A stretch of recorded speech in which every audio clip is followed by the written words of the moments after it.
The mute button is kind of important, Anthony. Welcome aboard, everybody. Welcome to Call Aboard here on the Tabletop Express. My name is Chris. That's Anthony. Choo-choo. And we don't have a whistle. It's at Ryan's house. So it looks like we got a packed house here tonight. Love to see it. And I think the topic plays a piece of that. Seeing Tyler in the house, I got my it looks like my buddy Dan is actually in the house over from the Back on the Hunt podcast. What up, Dan? Sorry, I was looking for my whistle because I know there's one around here somewhere. Yeah, that's I know we got two. I gotta, I should have thought about bringing that over. We got Marcel in the house as well, so we got a good show in here, and I do think, Anthony, the topic is really poignant, in particular for this community. I mean, this is definitely one that's got plenty of family gaming happening, and that's what we're talking about tonight, our favorite family games.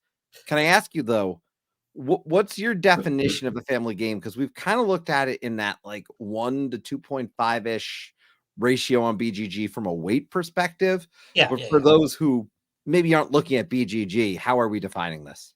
Well, I think there's been a lot of terms to describe this genre of games. I feel like way back when I got into the hobby, they were, called gateway games. And then there was a little hullabaloo about the term gateway because it has like a drug association, but I really didn't think that was the case. Anyway, then it became like welcoming games or family games or whatever you want to call them. These are the games that, to your point, are not very complicated. And with that can be taught, in 5 minutes or less, basically. And that doesn't have a very extensive set of rules. That's what we're looking for. Time and a pretty good flow. Yeah. And I will note, I don't think the games have to lack. I think very often people think, well, they don't have strategy. And that's not the case. They certainly can have strategy. I think that simple rule set is a big piece of what I'm looking at. And a game doesn't have to be, a complete lightweight game in a 1 to a 1.5 range, right? It can be significantly more. I want to note, of course, for anyone, if this is your first time checking out Call Aboard, we do this every other week here on the Tabletop Express. At the end of the month, we'll invite people to call in, of course, as we will do tonight. But the end of the month is going to be all about the games you played in the past month. Tonight, we're talking family favorite games, but it's call-aboard.com. The link should be up and running at this point. So I certainly welcome anyone to call in, join us to share maybe your favorite family games that jump out to you. And Anthony, I'm going to just put it right up on screen just as that friend reminder for everyone before we jump in. But that's everything you need to know. Get that camera ready if you want to go on camera. You don't have to be on camera, and call-aboard.com. But we are here talking family games. I want to bring one up. A lot of the games on my mind, honestly, are older games. And by older, I don't necessarily mean 30 years old, right? But they're maybe some of them are more modern classics. I wanted to bring up one. We've talked about it on the show. And for me, it's a newer game that I think fits this really well. And I'll talk a little bit about why. And that is a game that I think is really fantastic. And well, that is not what we want. There we go. I've never used that one before. But I want to talk a little bit about MLEM Space Agency, a 2023 game. And for those not familiar with this game, the designer is well known. We got Reiner Knizia as the designer here, Rebel Studios, with the publishing. When you look at this game, however, and I just want to point out, and I'll zoom in a little bit here on these images so people can get a better look. We are talking about cats in space. But as we talk about this game, here's why this is on my list for favorite family games right now. This is going to be the newest game that I would put if I was to put together a top 10 list. And honestly, this might make that list just because the base game itself, and I'll go through and find, oh, well, that's a great look. That's a fantastic game. You get a good look at the board here, though. And the interesting thing with this game is you're working your way up this board. You're rolling dice. and each spot has a die roll that you're going to need to accomplish to move up the board. But you can play this at the most simple level with cats that don't have extra abilities, that don't score in special ways. Meaning at the start, the first time you play this, very easily taught to anyone, say, hey, we're going to roll the dice. If you, at a certain point, if you're the commander of the ship, you get to roll, and you continue to move up this until you decide to get off. And you score points for being on these moons, on these planets, area control on the planets. The moons are pretty straightforward. They've got the victory points right on them. But as we go through, I mean, I don't get, this is actually what I was looking for here. So as you look at the back of the box here, that gives you a really good look at this beautiful mat that comes with the game, which then you can see right there.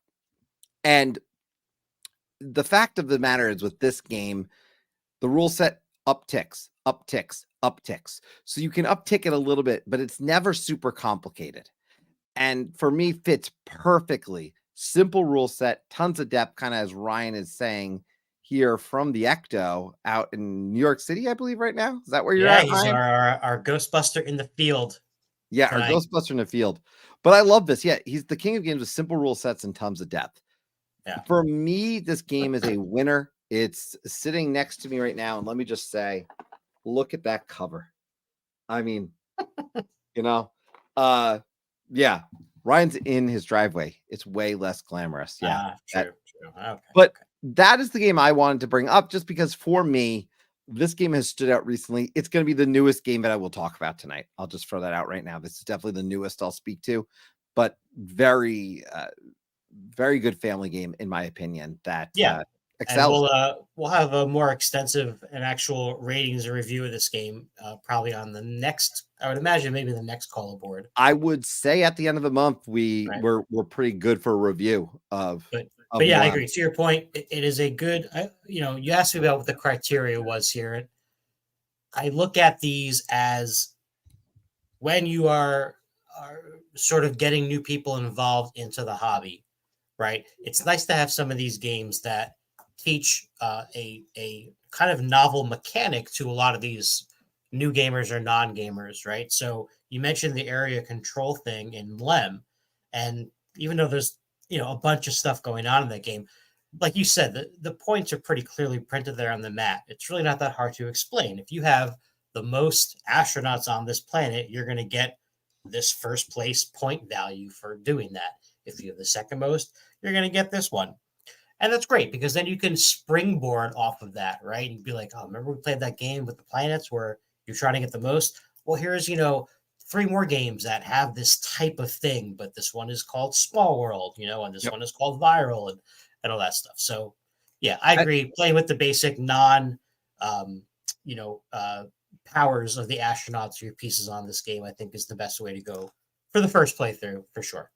Well, and I could say I played this with my 6-year-old, and it was a completely playable game for her. So you want to talk about a game that has depths? Certainly, yes, because you would go on these power sides, which you can see here. By the way, I got to speak to the quality of that playmat that comes with the game. Like, it's awesome. Like, it's just, it's such a well put together product. So yeah, this one has like risen up my ranks in terms of games. And as a 2023 game, you may hear me talk about this again when we do our 2023 ranks, quite frankly, because this I believe this is a pretty darn good one. But that's gonna be the first one I want to bring up. Of course, again, if anyone does want to call in, I see, by the way, Tyler's here. Dan's we got in the Rachel, house. Tyler. Yeah, Dan's saying if you stay on the cat theme, which there are plenty of cat games. Yes. CATastrophe, a game of 9 lives. I don't know that game. Have you played that one? No, let's bring it up. And to check it out. To answer Rachel's question, by the way, yes, it is included in the box, and there's a space for it. So it's rolls kind of nice. Pretty nicely. So here is CATastrophe, a game of 9 lives, 2022. Designer Josh Lee Norris, publisher of the original Sasquatch. And oh, look at this. This is cute.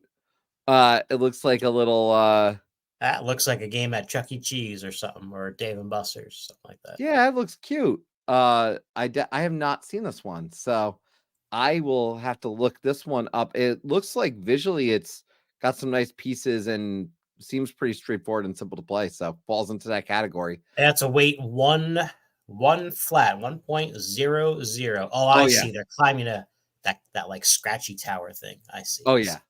Definitely a light game for sure, but the art, I think it looks like it's right on point for it. Yeah. And Ryan's right. It's nice when the neoprene mat is not the upgrade and it's just part of a game, right? Certainly enjoy that. Look at the But cat yeah, to cards. Dan's point, the cat, the cat thing. I've always said that there's a theme out there for anybody, right? If there is a person who has never played any kind of modern board game before and they have any interest whatsoever in any topic ever, there's going to be a game for them. And if you're just a cat person, boy, do you have a lot of games to choose from, many of which are family weight and, good entry level kind of games. The two we just mentioned.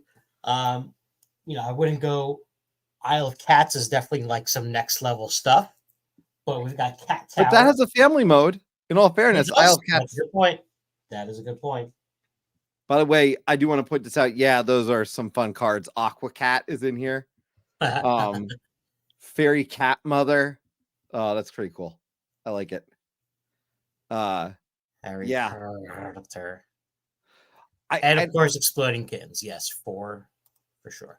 I was play tested. I actually was part of the play test for that. Wow. Yeah, I have a prototype copy. Well, not prototype, but like I have the playtest copy, and then I've got my regular copy. So I have multiple copies because we did a playtest in one of the cafes in New York City when I was working at NYU. So that was pretty cool. Oh, very cool. It was a neat experience. Again, further reminder for everybody, call-board.com if you'd like to call in and talk about your favorite family games. And it looks like at the moment I said that, he heard you. He heard us. He's here. We're gonna bring him in.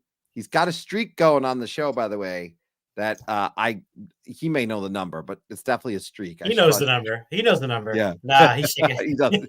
He's not saying he doesn't. But Cal Ripken of Call Aboard. Bring him on. Yeah. Let's bring him in. Tyler. Howdy. How are you doing? Hey. What's up, my friend? Nothing much. It's been an interesting week of some board gaming, and as I'm sure it'll be, we'll get back to it starting tomorrow once get some off time with work. So okay, okay. So, Tyler, we've come to know your taste in games, I think, recently. Yes. We know you do a lot of solo play, and you enjoy some of the mid to heavyweight stuff a lot of the times as well. So I'm curious to know what your selections are for this type of category. Yeah, I have two games. One was actually I actually owned it and I sold it to my neighbor.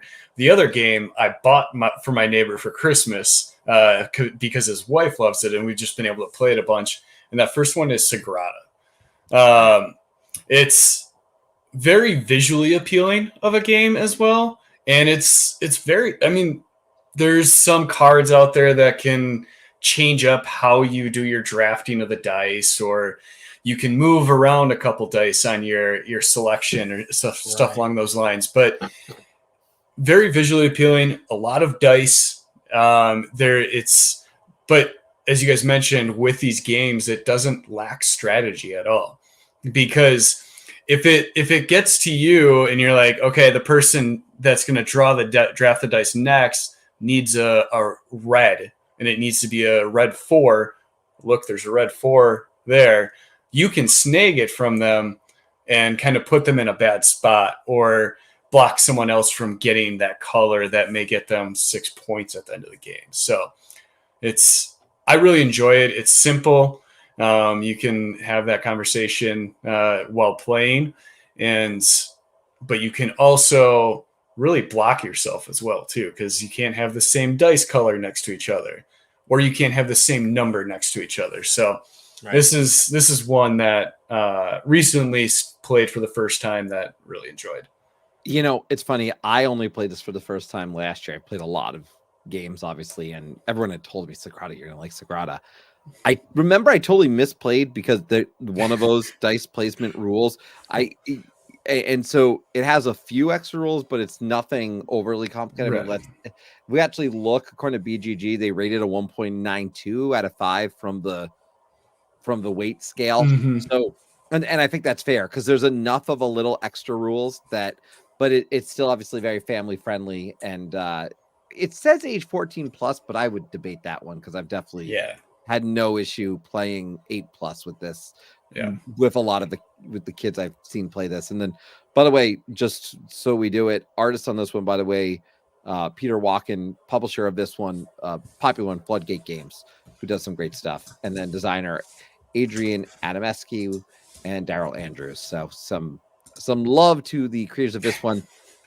And there's the legacy of this one now too. So I mean, it's Yeah. grown like as a game to something that continues to have more and more, and you can get those expansions and expand your experience.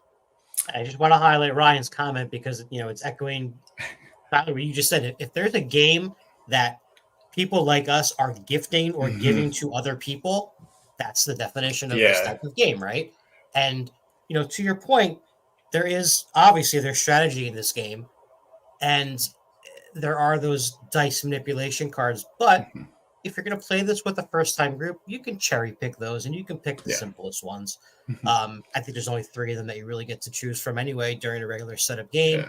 And again, you're probably not going to throw any expansions at folks, but there's just kind of that one thing you have to remember is the placement rules, and that's kind of all you have to remember. Even though I've played a game where I've forgotten about it as well, it's very easy to forget about. But you're right, visually stunning, and that's something we didn't really bring up, but that is obviously something we want to be a factor in these presenting to people that are new to the hobby. We want to show them how beautiful these works of art really have become over the last few years. And it's really nice too because you can almost, if you're a more experienced gamer, you can make it a little more difficult too, because on each side of those cards, it's what you get 6 tokens on one side or 4 and 5 tokens on the other. You can make it more difficult for yourself if you want to make it a little more complicated too. So yeah, you can control that experience a little bit more, and definitely, but again, they scale. Everything we've talked about so far scales well on difficult, and can be more complicated if you want. So someone can like a game and keep kind of moving up on it with a lot of these. And that's not all of them, but I think a lot of them for sure. You mentioned 2 though. So this is one. What else do you have in mind? The other one is Gizmos. There's maybe a little more strategy to this one. It maybe a little more. It's considered a 2 on BGG, so that's why I kind of picked it out. But a great implementation of this on BGA, I will say that especially. But in person, it's so much fun just picking the marbles. It's what I'm gonna call it, the marbles that are there and the different colors that they can be with it, and it's a big engine builder, really, when it comes down to it. And you're trying to get 16 cards, or build 16 different, 16 cards that you're trying to build with them, and put them together. And you can file, you can research. There's 4 or 5 different action types on those cards that can kind of either make your engine stronger, or it can kind of diversify it a little bit. And so the marbles part of this is what really makes it a kind of family fun game, is because, I want the red marble. I want to build towards this. I want to build towards that. And you can kind of make it your own little game in that sense. We got a nice update, by the way, here from Brian Chandler. Quick warning on the colors for Sagrada, since he's here. For those who didn't know, Brian, Colorblind Games, keeps us very up to date on some of the challenges that some people might deal with in terms of color blindness with these games.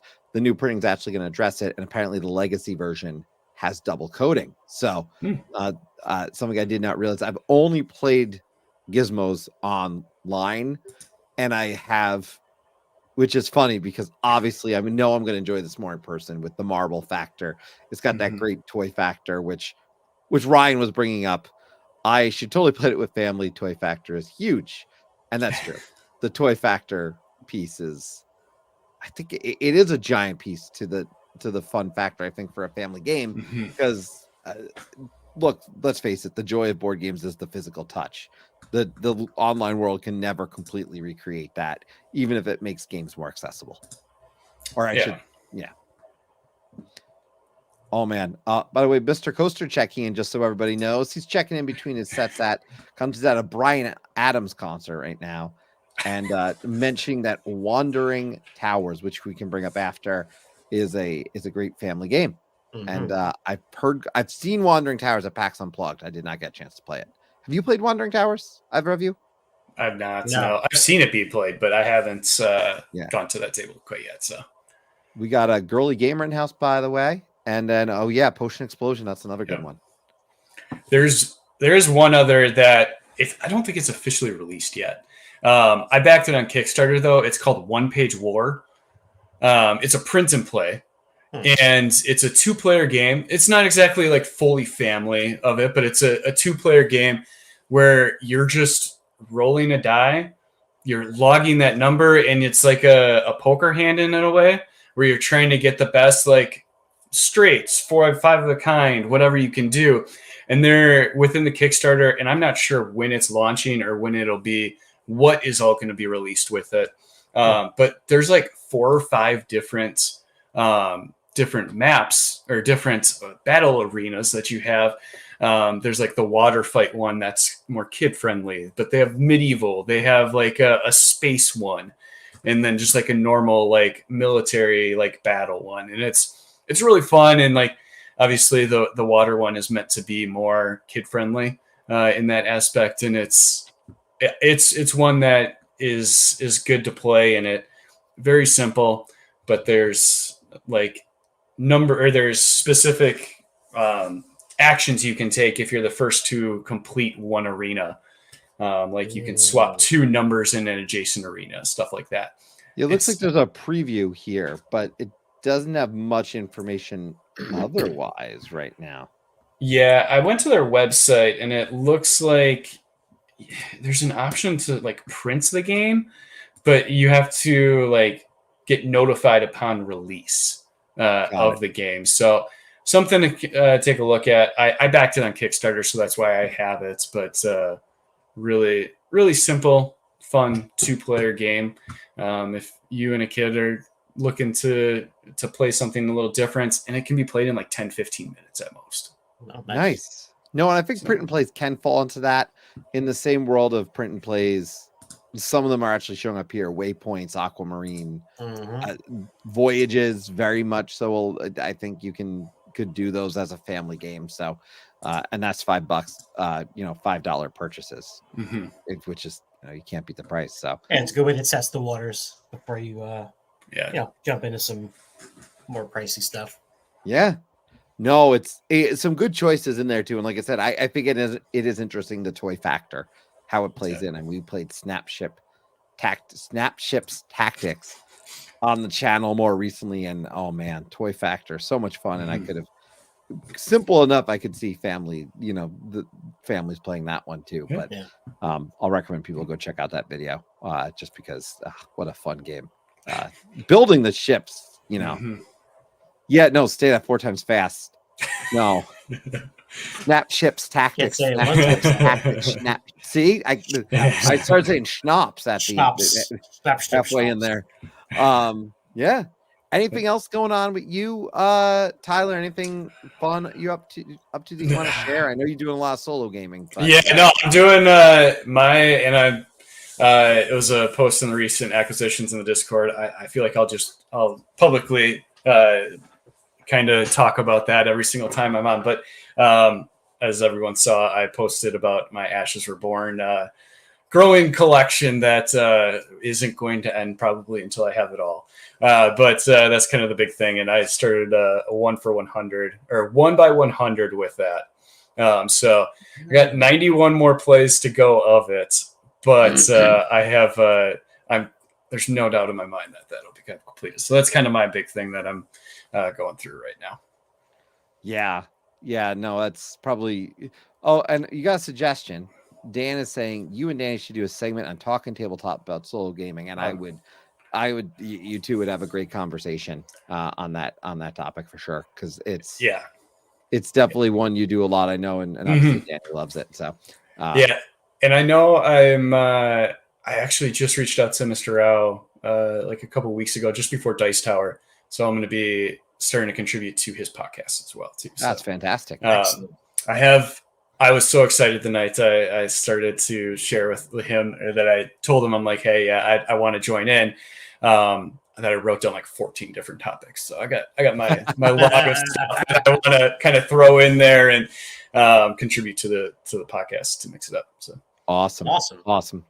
Yeah, and for those who don't know, Mr. Rao Gaming, it does also, in addition to his YouTube, do a podcast, Talking Tabletop, where many of us contribute and share thoughts on a lot of different stuff. It's not just the same thing or one topic. It's wide array of topics, and you learn a lot. So Mr. Rao, definitely go check that out. Tyler, thank you for calling in.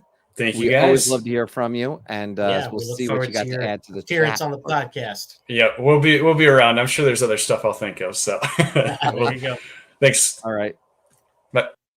Adios. So real quick, I want to piggyback on the toy factor thing, because I totally agree, and I think that's a big part of the novelty of these modern board games, and there's a nostalgia thing to it as well, right? And so right behind me over here is a game called Planet, which fits into this category very nicely. It's from Blue Orange Games, who makes a lot of good games in this sort of weight. But the cool thing about Planet is you definitely have the toy factor there, because every player is going to get one of these giant dodecahedrons. One of these? 12. Yeah. Oh, that's cool. And you're going to be building your hexagonal or pentagonal planet here with these different terrains. And the best part is they're magnets, so they snap on. It is a very nice, satisfying, just tangible thing here to be able to snap these on, and you're kind of like always rotating around, things like that. Played this a lot recently. It also has a simpler, family mode, but the advanced mode is not super complicated at all. Essentially, you're just going to be drafting these animal cards that you're trying to attract to your planet each round, and they have different, sort of conditions that they're looking for. So there's really only a couple of different types of cards that you're going to see. And then other than that, it's just the different terrains and animals in that particular one. So for example, we have a card like this. I think you can see that. So here's our like Arctic fox little dude. And basically you're looking for a large Arctic region that is adjacent to a desert region. So when it's time to find a home for this little guy, everyone's going to check their planet and find who's got the largest Arctic region. And it's, counting like by basically like triangles on these pieces. So, there's 5 triangles here. This would be a 3-section forest and a 2-section ocean. It looks like the lines are pretty clear. It looks like the lines are pretty clear about where most sections are too. So it's not definitely. And you don't have to, they don't have to be matching adjacent. When you're building your planet, there's not going to be a lot of, sure, you're going to think about optimal moves, right? But it's not an AP prone game where it's this puzzle that has, these adjacency rules or things like that. There's just that. So there's that type of scoring card. And then there's sort of the opposite end of that spectrum where you want a large area that is not touching another specified area. And there's only one more type of card, and that's this guy right here, which you're looking for the most, separate regions of that type. So not the largest, just the most deserts on your planet. And that's it. You collect those cards. The simple, family basic game is you just get a point per animal card that you collected throughout the game. The advanced play brings in a sort of private objective, if you will, sort of card where you'll have one type of terrain that's assigned to you, and you're trying to get, scale up on the points here by having as many sections as you can of that type.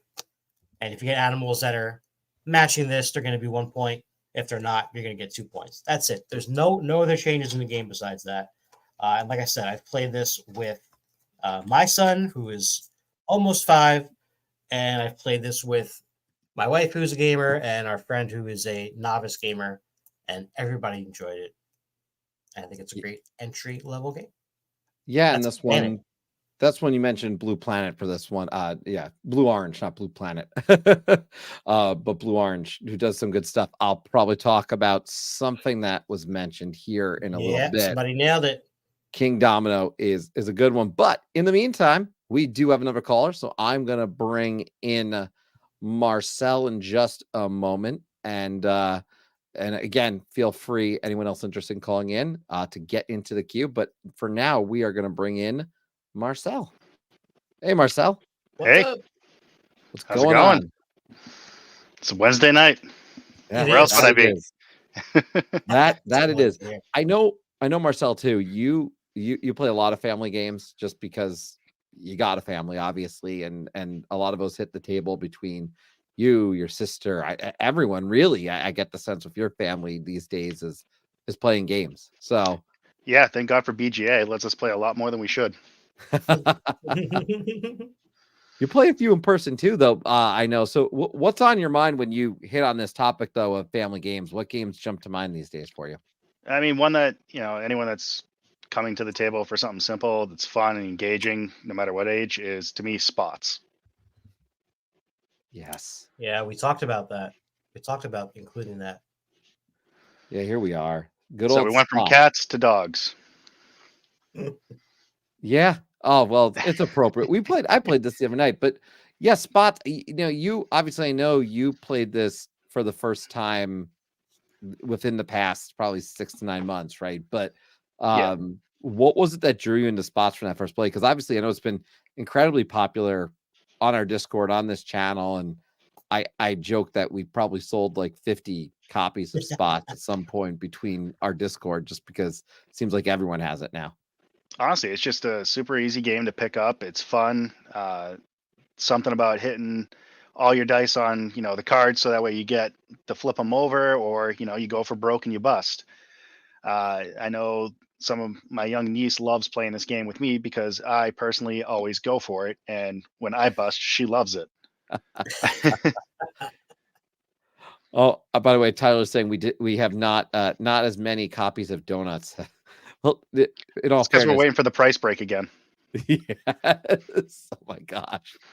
Oh, the Donuts price watch of 2024.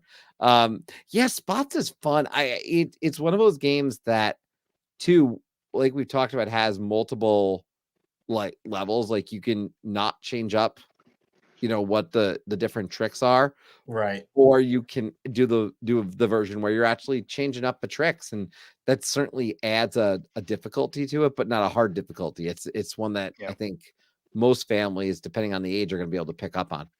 And I like that they have about, I think, 6 or so preset card variant like packages you can go forward with, or you can just grab random. Yeah, it's true. That's true. I mean, I have a bias because there's a Bucky in the game, so I just always I'm waiting for the Bucky card every time. But yeah, my kids always go for Bert. I can't tell why. Yeah. Well, Tyler mentioned Bert earlier. Bert was definitely mentioned. He's a fan favorite. Oh yeah. By the way, hello to Sarah, who is in the house. Sarah talking about family games. Some of her favorites, especially when her kids love them too. Anthony's gone, but I assume he'll be right back. We gotta disconnect. So yeah, no, Spots is a good one. Spots can't be the only one on your mind, though. I know you've got more than a few on this list. There's probably way too many to go, but I would actually say one that I played for the first time this weekend, and me and my sister absolutely loved it, and I'm trying to figure out how I can get it the cheapest way possible now, is Robot Quest Arena. So Robot Quest Arena I'm going to bring it up. There is a Kickstarter or a game found for this right now. Game found for the expansions, and you can Yeah, get the base game. And we actually got a chance. Anthony, was it you I played it with? Or was it Ryan I played it with at PAX Unplugged? We all three of us played this. Oh, all three of us did. Yeah. So Yeah, this was a we lot of got fun. to play the base version of this at PAX Unplugged, and this was so much fun. I had such a good time with this game. I mean, you want to talk about the toy factor? You get these robots, you get to move them let's show around, and I mean, personally, anytime I managed to knock one out, I kind of just flicked it over with mine. Oh yeah, I had the pink one. I'm forgetting its name, but that was mine. I remember when we did this. So fun. And you look at this game. I mean, look at these pieces. Like, they're so cute. Yeah, the little robots are awesome. The cards are fun too. It's a fun little kind of, I would say, almost kind of like an intro to deck building too. yeah. Good That's point. a fair point. That's a fair point. It's another way to introduce a mechanic in a very, subtle and not complicated way, for sure. This gives people a little bit better look too, because it is deck building that you're. I was describing as it felt like programmatic in a fun way, because I hate programming games for the most part. Most of them don't land for me, but obviously the deck building piece, and then trying to figure out building up my deck to be able to move my robot around, and also it's enjoyable, and it's like a BattleBots board game, really. It's like somebody put C-3PO or yeah. Yes. R2D2. There's an R2D2 on the Oh, look at that. you're right. I didn't even notice. That's awesome. Yeah. Yeah, I guess you can pretty much use anything you want in here, right? Yeah, and you know what? I think it's coming or it's on. I'm not sure. So the game found, it's live now. Is it? Okay. Yep. Yeah, so Robot Quest Arena game found. I'll bring this in. Yeah, this one is on, and just so people know, I'll share this tab over here. Here's the thing. Oh, it's already at, let's see, $310,000 raised. 21 days left. And yeah, bigger and better than ever. Look at all of those things. The everything tier is $159 for this baby. No, I think that's the everything new tier. The everything all in tier is like $329. Of course it is. Yeah, that doesn't surprise me one bit. That's a lot of stuff. But I mean, look at those robot minis. Those things are awesome. Yeah, you're right. Oh, those ain't cheap. I mean, it is a really enjoyable game. I think people should definitely try this game out. It's got a lot of good reviews, obviously, so far, but you can see some of the new stuff coming into it. But it's, like I said, that's a lot of money to throw out there, but I guarantee a lot of people would love and play this a lot. So if you do want to check it out, that is Robot Quest Arena. To the comment here, that Mitchell Memory's saying, it does make it a little easier to be attacked because it's fast and you're not necessarily going to be out of the game. Yep. And, you're right back into it next turn. Exactly. Yeah. Not a lot of hurt feelings, which I think is a valid point, right? Because again, the old adage, you only get one chance to make a first impression. If you're teaching someone a modern game for the very first time, you certainly don't want them to leave with a sour taste in their mouth for any reason. No. Right. But, most notably that the game was, they felt like they were out, or they lost right away, or they didn't feel like they could, kind of compete. So I think that's a good point. But look at all these personalities here. We got Strider, Petrie, Pug. That's the one I had. Pug. Yeah, I played Strider and Crate, because when you do 2-player, you get to control 2 bots. Cool. But yeah, that's a good choice.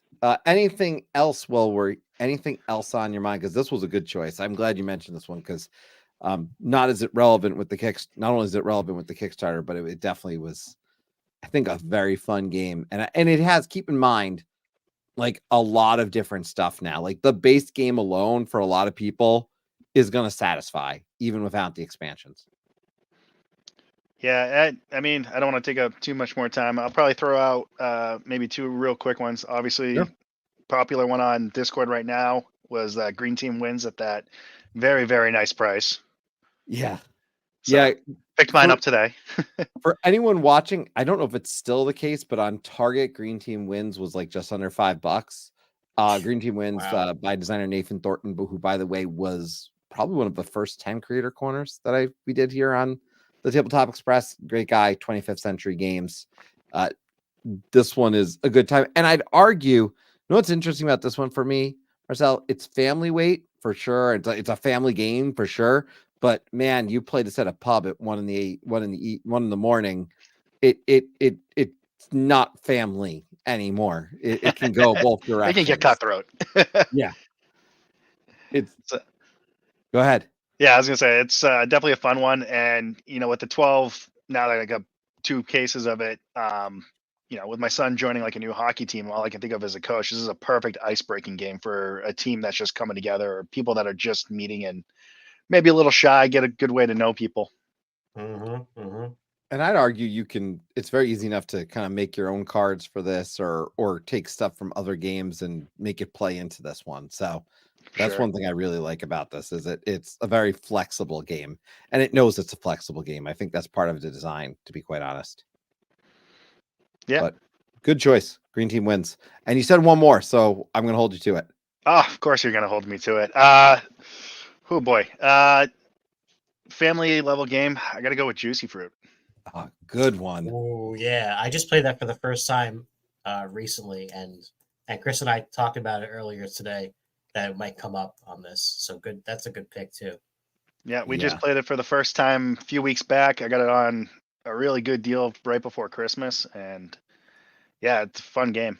I like the little pieces and stuff for the fruits and all that. I like how you're gonna move around your island, and you got to try and plan out like, oh, that's a really nice one. I want to make sure I can do ice cream so I can get all those points, and then, oh no, there's only one left. I got to hurry. Yeah, and again, there's simple things to do on your turn, right? You're just gonna kind of move something on your board and gonna get some wooden fruit and maybe build something. Yeah, the sliding mechanism is. I had no idea. I've owned this game for a while before finally playing it, and I had no idea that was how you got stuff in the game. And then when Chris, you taught it to me, and I was like, oh, this is like one of those little puzzle boards where you're trying to put the pieces in the right order to get the right spot. And it's cool because your board becomes crowded as you build stuff, so you can't move around as much. So you really want to sort of leave some room for, moving a few spaces to get a good amount of fruit. And then it has that more advanced side of the board with that kind of other scoring track with bonuses and whatnot to make juice. Yeah, I want to see if I can show that because I that's one thing I really liked about this. I want to see. That was a good touch. It's a really nice touch, and I'm sure there's a photo of it in here. Let's see. I mean, I'm just to do. Oh, well, and let me just while we're here, let me just talk about this. Holy chunky pieces, right? Like fantastic. The pieces in this game are so great. I paid like $10 for this game because it happened to be on clearance at Barnes and Noble, and I jumped on it immediately. Which was, I think, because people were talking about it, and I think it was you, Marcel. So, like, I had jumped on that in that moment. But this game, by the way, designer is Christian Store. I'm butchering your name. I'm sorry, Christian. Anika Heller is the artist, and Deep Print Games was the publisher of this one. This was super enjoyable for me. And by the way, there is an expansion coming. Ooh. Juicy Fruits Mystic Island. I saw this before. I have not actually looked much into this, but it says not far from the fruit paradise found in Juicy Fruits, players have discovered a mysterious island which you can now explore with the help of their explorer figure. If you have good timing when moving your figures across the island, you can collect additional points. Ooh. So it's a modular island, a boulder module, and a new trade tiles. So a little bit more for your Juicy Fruit desires there, if you so wish. Don't know when this is coming. Let's see if they say it. Nope. No clue. It'll be a surprise. No one knows when it's releasing. I'm sure we could find that out, but that's a great choice. Juicy Fruit. And I will just say, I enjoy Juicy Fruit because of the fact that the mechanics of the game was simple. It was the sliding mechanism, but then you've got a marketplace in this game, which I will showcase a little bit better because there's a really good image in here.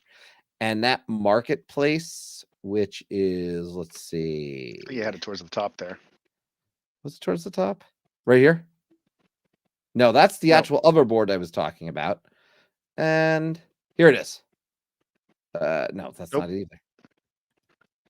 All right. Well, I'll point it out here. So here in this middle spot where you see my mouse moving, there's a marketplace. It's randomized in the game, especially if you have less people, but there's just tiles you're gonna be able to put on. And some of the tiles are larger, right? And they take up more space, so they impact your ability to do things, which I Yeah. think is So if you look at that board towards the right, you've got the 3 big squares, the 3 smaller rectangles.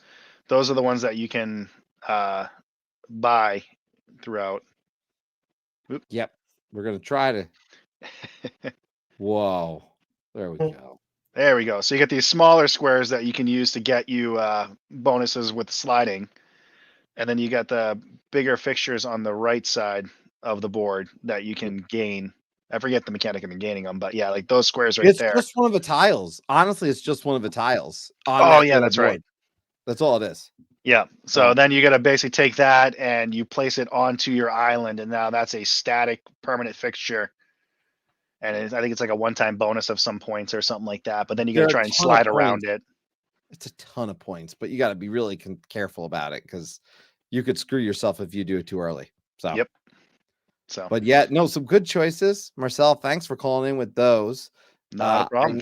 I know you, and I'm hopefully we hear from you on the next one, because I know you just got back from a great con, and I'm sure you played a ton more games that you're gonna be able to talk to us about on the next and last one of this month.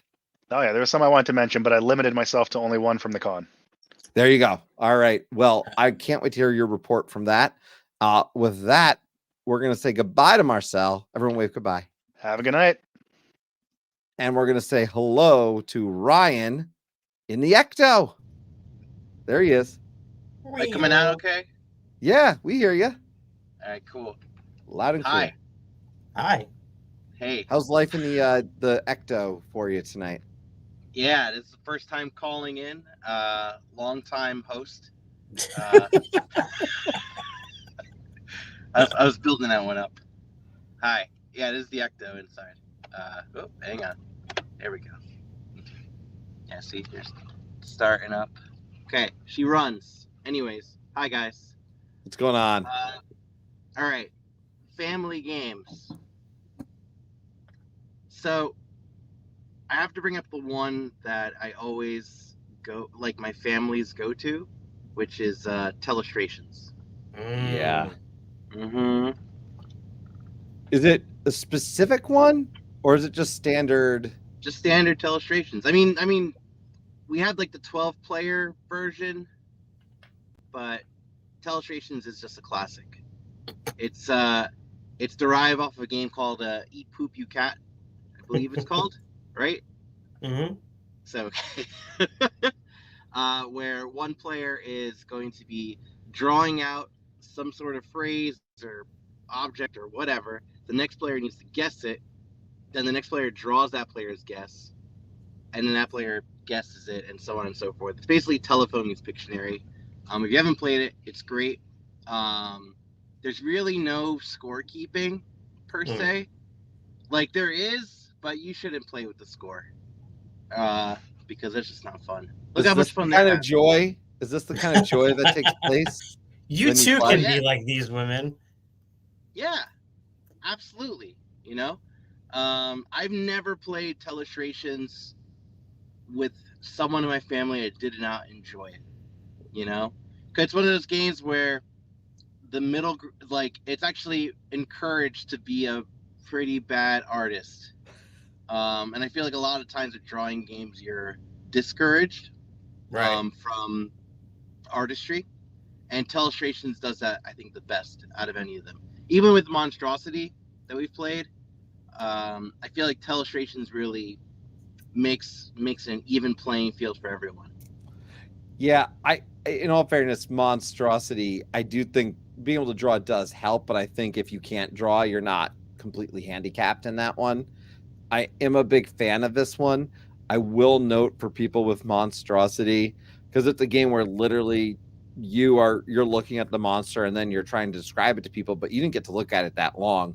So the experience to me still feels like that same vibe of what you described with Telestrations, where there's some hilarity to it and you're kind of laughing, but it definitely helps to be able to draw somewhat effectively, probably. But you know what the most confusing about Monstrosity now is there's this top secret version that has this box, and then there's another box. I don't even know if it gets sold anymore, that had different monsters in it. So there's like they're technically two different versions. So but Monstrosity is a blast. I will tell you all, funny story. I was in a Barnes and Noble the other day, and these people were looking at games, and I overheard them. They're talking about party games and like, oh, I just want to get a good game to bring to the family, etc. And they're standing right next to Monstrosity, and I'm like, and as I told my wife, I could have said nothing, but no, I wasn't going to. It So is I our introduced job them to interfere with your public shopping. Yes, and recommend games but to you. I politely excuse me. I did politely introduce them to Monstrosity, and they ended up buying it. So, you know, Excellent. so you're welcome. And that Barnes and person Noble. was Mr. Out. Yeah, no. Yeah. Oh, it's not a. You happen I to thought be it in was like an Canada. origin story, and Oh, that man. person turned out to be. Oh, no. But going back to Telestrations for 1 second, the Yeah. best part about Telestrations is the reveal. That's the absolute best part of Telestrations, because at the very end, everyone gets their book back and gets to see how their word started out as, whatever, and then turns out into, ridiculous nonsense. It's telephone. It's I like remember one time the word was sunglasses, and it was easy. Sunglasses, next. Sunglasses. Then it came to my dad, and he wrote shades. And it came to me. So I was drawing like shades on the side of a house, like like on a window, like window shades, and then it just turned into house. But it was just one word that changed it up. So had he put sunglasses, we wouldn't have been in that situation. But that's a great thing about these types I of feel games. like it's very subjective kind of thing too, Right. because obviously families also have different board game weights. You know what I mean? So like at one point I was able to convince family to play Power Grid. We played that multiple times, which is wild. Which is not a family weight game at all.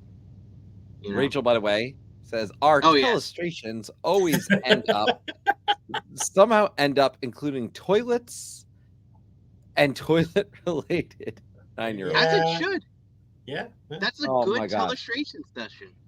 Yeah, there you go. It's called Eat Poop You Cat. Oh. Yeah. That's the origins. No, we should play this sometime. Actually, I've said we should do a stream one day where we just play these fun, like just games like this, as opposed to the medium weight games. Just something fun and silly, Yeah. Go to town. So. Yeah. Good with that. That was the one I had to call in about. Awesome. Well, you have a good time in the Ecto. We'll be here. I'm done. We'll be here holding the channel down, buddy. And we'll be back. Thank you. In 2 weeks, you're back for Call Aboard. What's on your table? In the meantime, what I am going to do is I'm going to jump over to another game. It got mentioned earlier, Anthony, and I am just going to say that this one is a big favorite in my house, and I bet you a lot of people love it. No, Ryan, you didn't miss anything. You're just I will be removing it swiftly. Kingdomino. So if you have not played Kingdomino, Kingdomino is a really nice game. Entry levels, for sure, it would have been the word that would have been used ages ago. The 1.2 out of 5 on BGG. Now there's Queendomino. Did you play Queendomino at all? Because I never did. My first game was Kingdomino. My first was Queen, but I do own both games actually. Yeah. So Queendomino, I'm interested here. Queendomino, 2017 game is a 2.5. So Queendomino is saying a 2.5, and Kingdomino they're saying, let's see, what that is not Kingdomino. No, it is not. Kingdomino 2016. So they're saying 1.22 for that. Now, the Kingdomino, you're building these cities with tiles. They're dominoes, like in appearance, and that's how they're going to play. You're going to have all these different types of land, and you're trying to group them together because they have in the grid that you're making multipliers on them, and you could have a whole plot of land together and get 0 points, absolutely 0 points. And I love that because you have to plot this out really carefully. And one thing that I dig about this, and here's a look at all the tiles actually, which I think is helpful to see. So you can see that variety in these tiles. You've got those crowns, and they're gonna be able to get you a ton of points. I mean, that triple crown with 2 other double crowns, suddenly you could have 3 or 4 of these together, getting you 7 points a piece for everyone connected, and that's huge. Yeah, and it definitely has that nostalgic feel to it with the dominoes, right? That's something else that is very, very relatable and very approachable.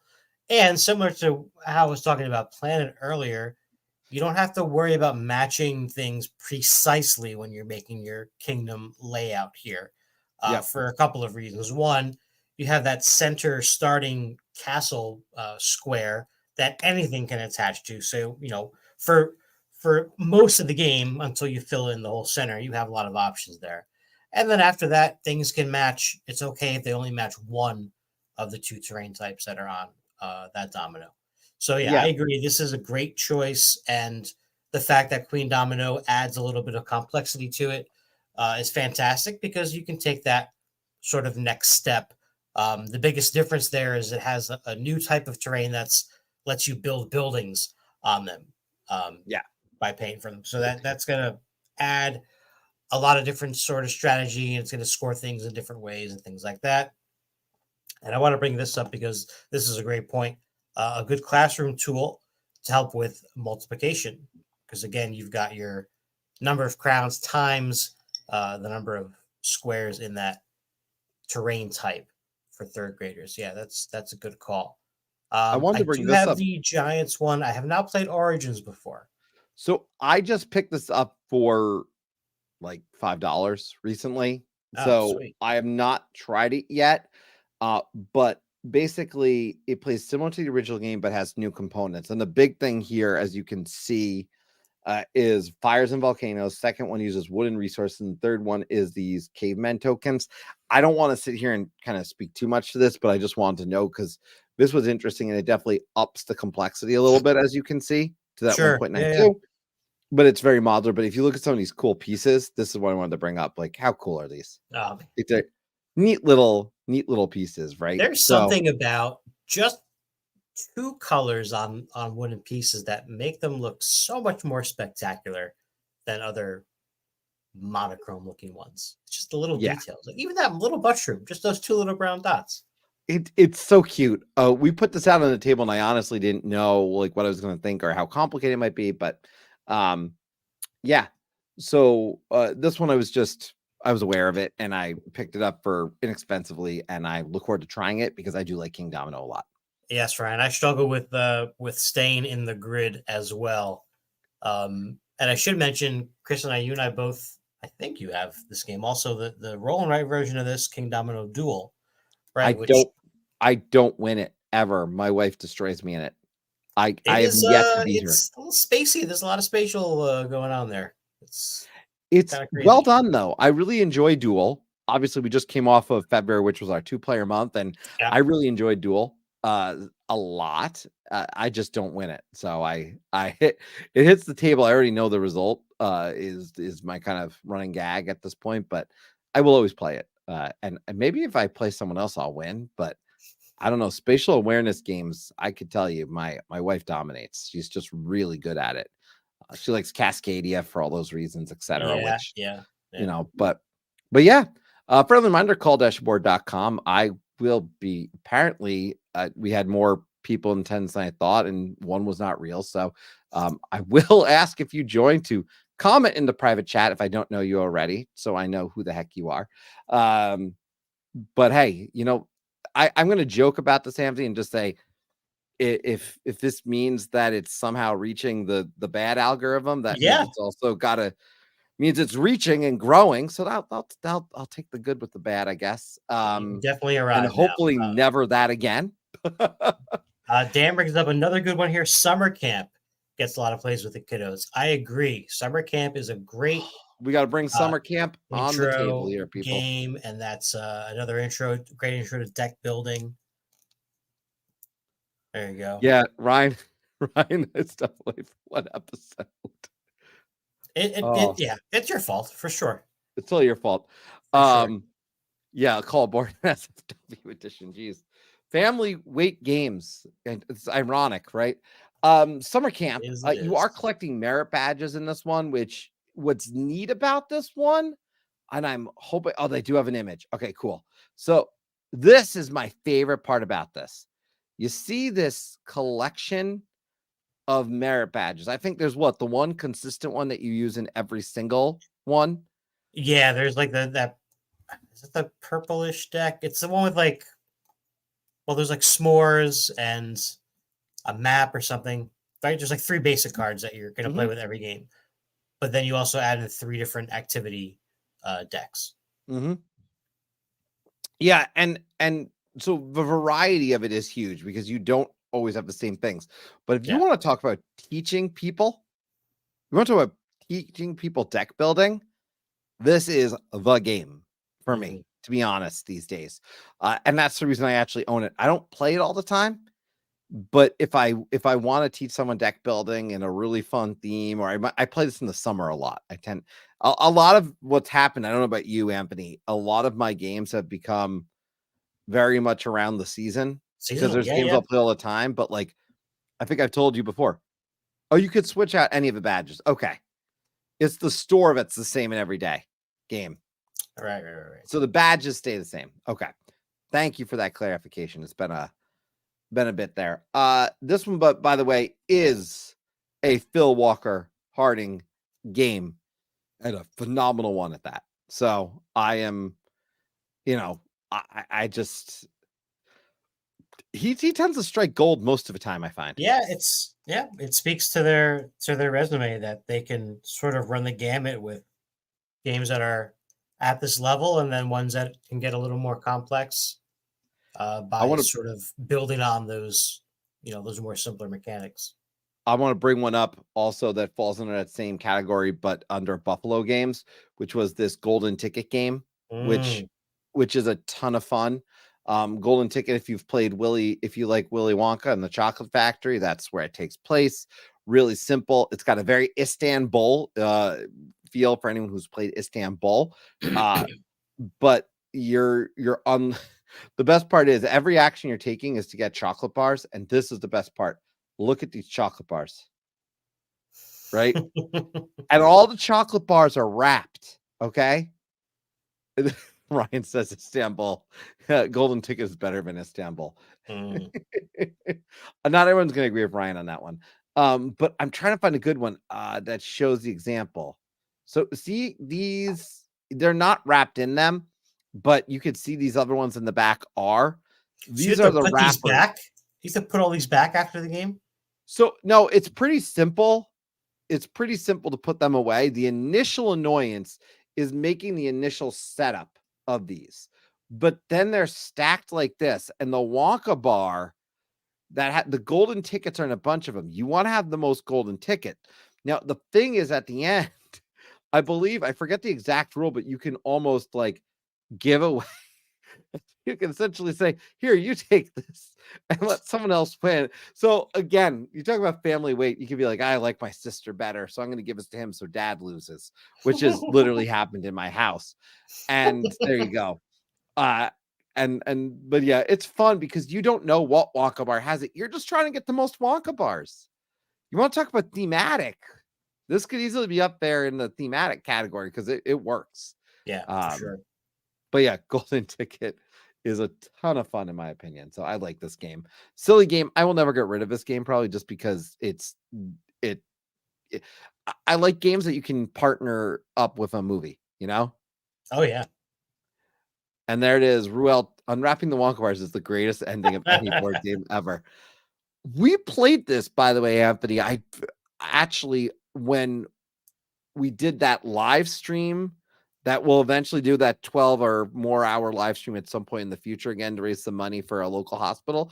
But when we did that 12-hour live stream, this was one of the ones we played at the end. I don't remember if you were there for that point, but I wasn't there for that one. I remember watching it afterwards. Got it. But yeah, Unwrapping the Wonka Bars. Tyler, by the way, saying play assemble before the expansion, staying one luckily. Yeah. But yeah, that's some good ones. By the way, if anyone does want to call in, remember call-board.com. Sarah, by the way, saying this game, I don't think it's been available in Canada, sadly. Oh, I'm sorry to hear that. Canadians don't like chocolate. Oh no, I'm pretty sure they do, but we should ship them the chocolate. Yeah.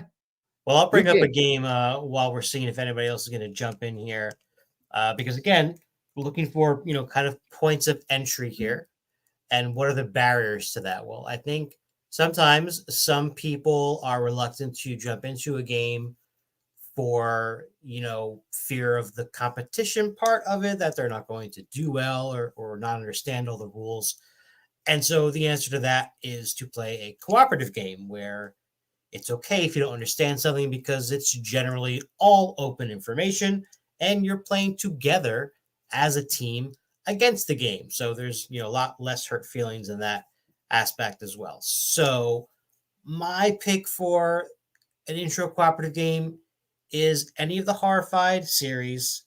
Now they all kind of hover around that 2.0, maybe slightly higher. But I do think that they are great entry level to the cooperative aspect or, genre of games, as well as, action point allocation. You have 4, points of action that you can do on your turn. And here's all the things you can do. And also your character has this cool special ability where they get to do something slightly better than the regular action of this type.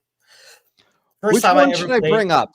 Which one should I bring up for the bring up I don't know, bring up the original one, I guess. The OG one is just so good. It really is. It's especially when you look at these. Let's get to the images here. These are some someone put the Scooby-Doo gang in there. Nice. Which appears I'm gonna give to me a little bit of look at. Oh my goodness, that is not the regular stuff. This is a good look at the board. Yeah. That's the one I was looking for. A little bit better look at the board. So yeah, there was something, the first time I played this game, and this was the first version, so this was the first play. There was something about the board specifically that just felt very nostalgic. It felt like a game that I would have liked as a kid. And that really kind of solidified it for me as a favorite. You're, as much as there is going on the board, and every monster that you play against, sort of has a different win condition. But again, you're doing this stuff together. But the basics of the game is you're just moving around the board and picking up items, right? And using them in different ways. And then there's going to be some villagers that come out. And if you can bring them with you to their desired location, you'll get an extra kind of bonus card that, helps the whole team and things like that. But the relatability to this is that everybody knows these monsters, right? And again, there's 3 versions of the original. Everybody knows what Frankenstein's monster looks like. Everyone knows Dracula, right? Like these are very relatable topics and things that people are going to be into. And, this is a very approachable type of game. And again, your actions are pretty simple. You're going to go around picking up items. You can share items with other players. And the really cool thing about this is every monster has a different way that you have to overcome them. You're not just rolling dice and fighting. You've got to do these different things. So, for example, the Frankenstein, you want to get Frankenstein's monster and the bride of Frankenstein to, actually become kind of human. And they have this little like love meter on their monster mat. And then you've got someone like the Invisible Man who does something so cool that you're trying to basically prove that he was at these locations committing these crimes. And so one of the things he can do is travel around the board and go to a spot and get rid of all the items on that spot, making it harder for you to, basically prove him as the guilty one. And I mean, this just goes on and on. Every game has 6 different monsters that you can play against. You can play against, any amount of them. You want to ramp it up. I try to like to play against 3 most of the time. Although I will say, I feel like the latest version, the Greek monsters, are a little bit harder. So I've been sticking with just 2 of those in playing that latest version. But you've got the Greek monster one that just came out. Here's the OG with their universal people monsters. And then you've got that American monsters one that came out second, which is a whole urban myth thing. You've got Bigfoot and the Jersey Devil and the Ozark Howler and all that kind of urban legend sort of stuff. Yeah. So again, very relatable material. Anybody who's, ever read like Weird New Jersey or something like that, you're gonna like this kind of thing. And it's a great gateway for sure. Yeah, there's Bigfoot. This is actually the only one I don't own. So, and I need to because the Jersey Devil and the Jersey Devil is actually really cool. It's the one monster that really drastically changes setup of the game because you don't. So normally you play through the game and you always draw a card from the monster deck, which is usually bad stuff that happens. But it's also how the bystanders or villagers come out in the game. When you play against a Jersey Devil, all the villagers start like exposed already because you're basically trying to complete this like family tree to sort of pinpoint who is the direct ancestor of the Jersey Devil. So it was a cool little flip on the board and how the initial setup is. Yeah, no, I definitely need to do this. I'll give people another 10 minutes or so if they want to potentially call in. In the meantime, I want to cover, so call-board.com, of course, to do that. And while we prep for that, the other one I'm just trying to bring up here. Yeah, you look for it. We got lots of love for Horrified here from Ryan, from Lauren. Yeah. I mean, there's such good stuff. And that's what I had to turn around to make my brain reactivate. Let's see here. Where are you? Yes, Dan. Haunted Mansion. Excellent game. Oh, cool. I've heard good things about this. That is a must play Halloween season in our house now. It's gotten into the every year rotation.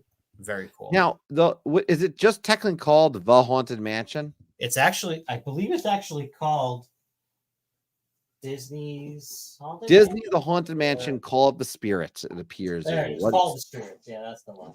Oh, there it is. So I'll bring it up here. Another Tyler calling out Forbidden Island. I want to note Forbidden Island is great. All of those games are good. Disney The Haunted Mansion, Prospero Hall, publisher Funko Games, as noted. And this one looks really cool. One of the promo photos from it kind of gives you a look at the board. Maybe you can watch this cool rotating center room. It is very thematic if you've ever been to the ride. It is the artwork is there and the whole like middle room that's gonna sort of rotate around. This is a great way to introduce set collection because basically that's how you're scoring points in the game, by collecting these different ghost cards, and they all have sort of different rules about how to collect them and how their points are going to scale and things like that. So yeah, another good entry one for sure. Well, I'm going to bring up Ryan's bringing up Pitch Car. And yeah, flick them up, Pitch Car, anything that's a dexterity game is certainly checks off that toy factor box and that approachability and that, table presence where you're playing this in a public place. People are going to come over and look at it. Yeah. I'm going to bring up one that I don't know if people are going to, people can debate me on this one. It's a 1.95. It's just under the 2 mark. But this one's been incredibly impactful for me. You've all seen it in my top 20. I'm going to call it out briefly here, which is Quacks of Quedlinburg. And the thing that I love about this game is at the base level with this one, I've played this with family. If you ever talk to Dr. J in the Discord or in our chat here, Dr. J and my family have played this together. Really liked it. It may not be for everyone, apparently, because Ryan's saying, he thought his family would like Quacks, but they hated it. This one, though, I will tell you, definitely was one for my family. The bag, pulling the stuff out of a bag, ton of fun. I guess the only thing I would say is that with this one is, if you got the people who are temperamental and don't like to lose, Yeah. and are going to get frustrated, there we go. It's not going to be for you. And then, there's Chewy, by the way, saying, I got to play this both of you. And by the way, he was part of the greatest game I've ever played of Quacks, which was my 21st game ever playing Quacks at the time. And I finally won because I had lost 20 games in a row of Quacks. So I still have only won one game. Love Quacks, though, so I did want to bring that one up. That is Quacks of Quedlinburg. I'm gonna put out one last, and otherwise we'll close this at 10:30 if we don't have any other calls. Call-board.com if you would like to call in. I did win big, by the way. Thank you. I was pretty excited about that one. This topic, there's so many games we could talk about, I feel like, in this category, but when we break down family weight games, just so people know, and if anyone watches this and doesn't normally go to bgg.com, if you go to categories, you can see there's all these different areas, and you can see, categories across different topics. I believe in here, and I think I might have just missed it. There's not families. Let me just go into one of them because it's easy if I do it this way. Family. So as an example, you could go into one of these games like Kingdomino, and you can actually see what people have ranked on BGG. Now, BGG is not perfect, but it does give you a good idea. So I thought it'd be fun to look at, Anthony, what on BGG is the top 10, because I was intrigued by this. So believe it or not, number one right now under the family category is, and I'll be intrigued what the chat thinks about this too, The Crew. Mission Deep Sea. I have played this with my family. It was a hit. So you played the Deep Sea one? I've played both. Yes. Okay. Yes. Wingspan number 2. I mean, I don't know. I struggle with that a lot. I struggle with that a little bit too. I guess it depends on what their definition is, right? What's the way to wingspan, by the way? And I struggle with this because Everdell is not a family game to me. I guess the most base version is, but it's I'm questioning it, but there's a few in here that are legit. And like, for example, Crokinole. We got to bring up Crokinole. This one, you want to talk dexterity, you want to talk, I love this. I always bring this one up, a Fantastic Four. That is a cool one. Look at that. That's so I know this is not probably up Ryan's bracket because he wants that. Thank you.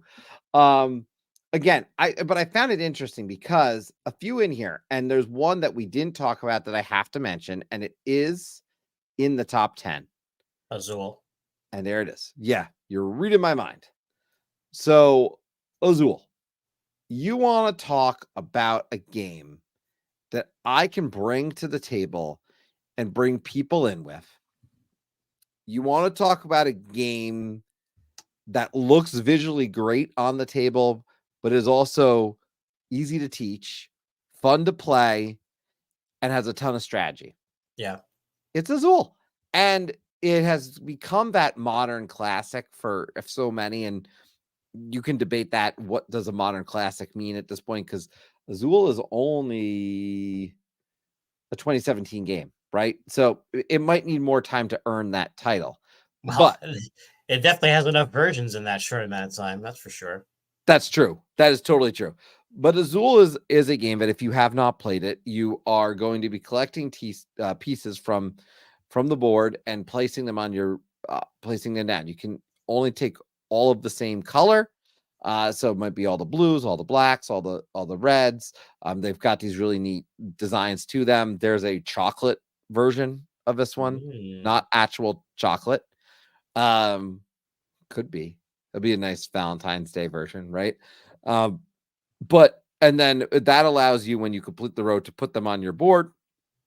And you're going to score points for rows, columns, etc. at the end of the game. But every time you put the piece on the board and you go from top to bottom, you're scoring for all the pieces they're next to. So you got to think about end game. You got to talk about that. Think about that next move. And I just love what this game does.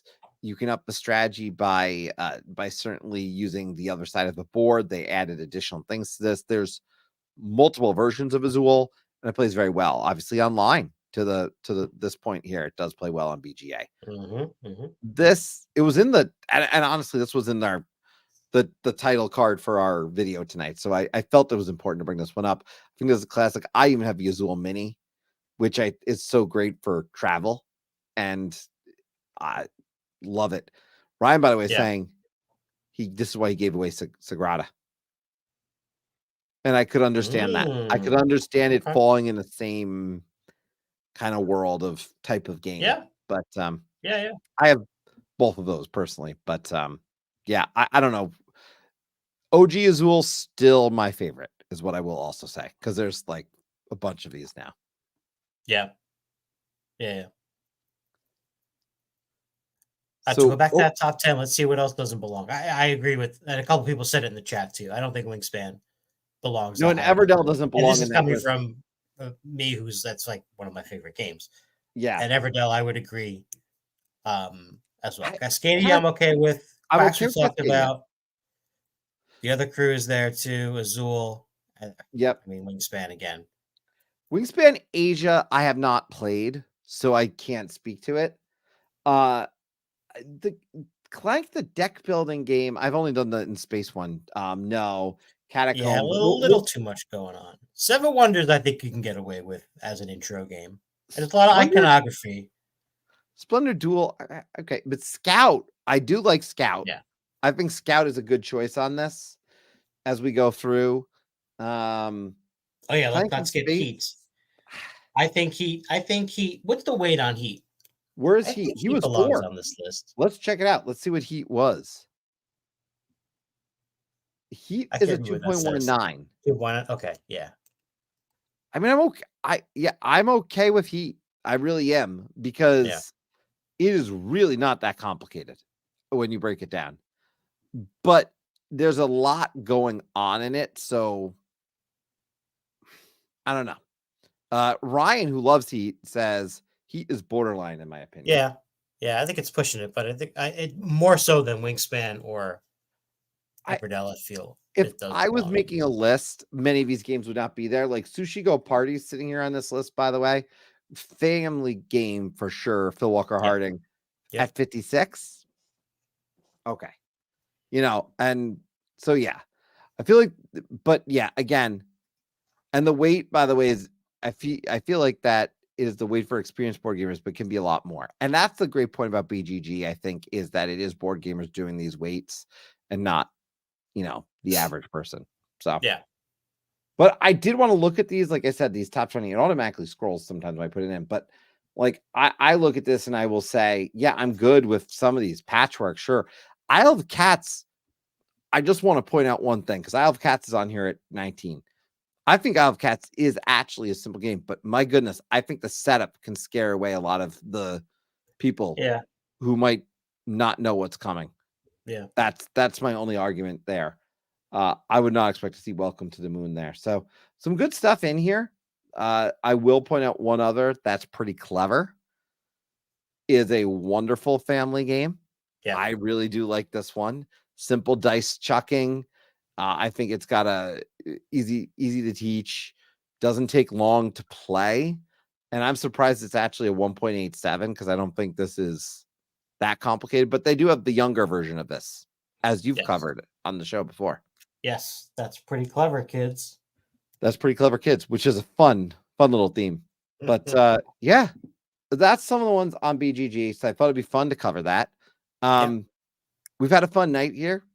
We've definitely had a lot of people in attendance. I thank people for sticking around with us tonight. I'll make this the last chance if anyone does want to call in, just so I can highlight some of the comments in case we missed any. I'm just going to double check. And no, here's a good one. Rachel Camel Up, Cubitos, Can't Stop.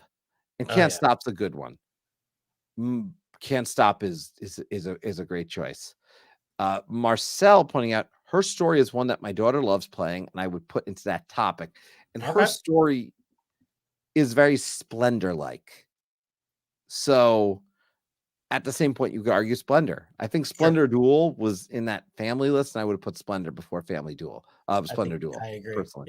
Yep. So, but with that, guys, we have some good stuff coming up. Next week, I know, Anthony, you've got a conversation, Creators Corner coming up. So you could talk about that. Next week, next Wednesday, we'll have a Creators Corner with brothers from Last Night Games. And we'll be talking about a few of their games. And then also at some point during the week, we'll have a live playthrough of The Finest Fish from Nate and Jake, which is a review copy. So we'll have a playthrough of that as well to try and nail down the time and date for that one. We're busy week next week. We're still in the process of that. And then the following week will be another episode of Call Aboard. As always, it is the end of a month. Reviews, definitely some coming. I think Juicy Fruits is on the list for sure. Yeah, Juicy Fruits, MLEM. Yeah, we'll aim for Juicy Fruits. I think we got to get Ryan a game in of Juicy Fruits so he can add his thoughts. But MLEM for sure and a few other ones. So stay tuned. If you have any questions or interested, please go ahead. Check out our Discord. And thank you for everyone sticking around tonight. Through all the fun, through all the chaos, through all the conversations. And we will see you all very soon. In the meantime, like I said, make sure you be on the lookout for those videos that are going to be going up on the channel pretty soon. And with that, I will say to you good night and thank you for coming aboard the Tabletop Express. Have a good one, everybody.